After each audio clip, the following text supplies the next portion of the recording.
nagpasya ang Iglesia ni Cristo na isagawa itong National Rally for Peace sapagkat nararamdaman namin at nakikita na kailangan na sabihin sa sambayan ng Pilipino,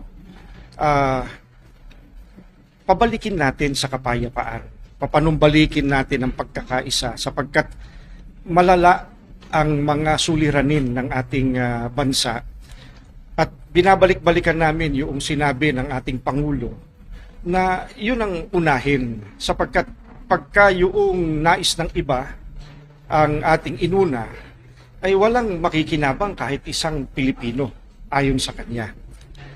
Kami naman ay mga mamamayan din gaya ninyo, kaya nararamdaman namin yung nararamdaman ng marami sa ating mga kababayan, lalo pa yung mga mahihirap, para mabalik sa kanilang atensyon ng paglilingkod ng mga inihalal natin, isipin yung kapakanan nila. Balik tayo doon sa kapayapaan, magkaisa tayong lahat.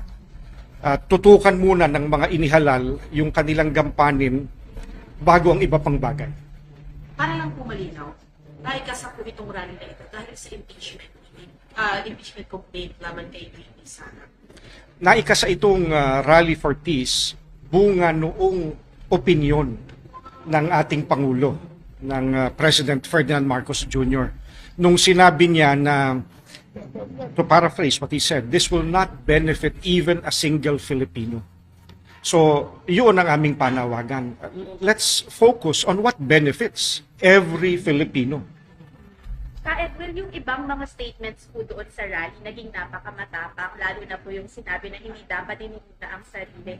Sino po yung pinapatungkulan ng INC? Walang binanggit kanina, wala rin akong babanggitin.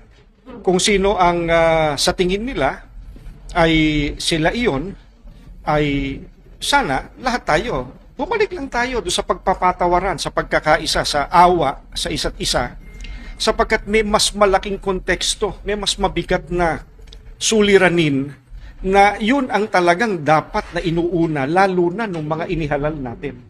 Ngayon, kung sino man yung sa paligay niya, natamaan siya, gaya nung narinig natin kanina mula sa Biblia, magpatawaran tayo. Sabi po ng ilang mga analysts na ito daw po ay may tuturing na, and I quote them, show of force daw po for VP Sara Duterte habang meron po siya ngayong hindi pagkakaintindihan kay Pangulong Marcos. Ano po masasabi po ninyo na may ganun pong perspektiba yung mga political analysts po kung po sagada niyo yung Iglesia?